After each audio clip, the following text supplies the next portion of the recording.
But remember, in 2003, President Muhammadu Buhari chose late Chuba Okadipo, an Igbo man, as a running mate. In 2011, he chose Ume Ezioke as a running mate. How else can somebody say anything about ethnic cleansing or something, or ethnicity? And as at today, the chief cook of Buhari from 30 years is an Igbo man. His driver is an Igbo man. So, look, these are people that are personal to him. So, it's, you know, of course, we're in democracy. You will look for things that you know, think are weaknesses to your opponent and say them. But it is not true. On 2 occasions that we were robbed in 2003, Igbo man would have been his vice. In 2011, when we were also robbed of the victory, and Igbo man would have been the vice presidential, the vice president at that time. So it's not true. It's perception, which is not true. And everything has been demonstrated that, look, this president is man for the Nigerian public and Nigerians across ethnicity and religion. Mr. Olagbondiyan, I want you to answer this question directly, please. When we look at the candidacy now of former Vice President Atiku Abubakar, he is not alleged to have issues in terms of ethnic bias, but some people believe that he represents the kind of elite corporate interests that could undermine the economic well-being of the country.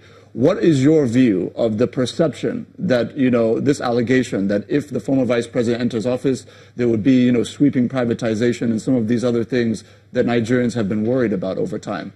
Well, I don't agree with that perception. And as a party that has a position on the economy, we do not agree with that position. I say so because as vice president and chairman of the Economic Council, former Vice President Atiku Abubakar demonstrated economic wizardry by ensuring the deregulation of our telecommunication sector, from which all of us are benefiting from today. He ensured that under the PDP, we had a mortgage system, and the position and the place of the middle class in our society was very clear. Leasing was introduced. Life was good for majority of Nigerians. Unlike what we have today. Interest rates is at cutthroat level. The government has no economic team, it has no economic plan of any sort to revamp our dwindling economy. All they give to us on daily basis are fictitious and conjured figures. So on the face of that, like I said, it is not only the corporate entity that are rallying Vice President Atiku Abubakar. Every Nigerian, and I challenge Honorable Aliyu to follow me now to Area 1 and let us meet the people and ask them, between Vice President Atiku Abubakar and President Muhammadu Buhari, whom would they prefer? Let's I challenge him to that work. Let's take a look. Having said that, sir, very quickly. Having said that, sir, you said the party has zoned the vice president to the southeast.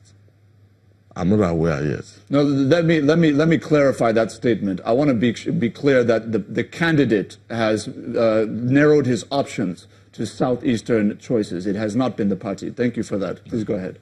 So, having said that, Honorable Aliyu spoke about 2003 when the Chuba Okadipo, 2011.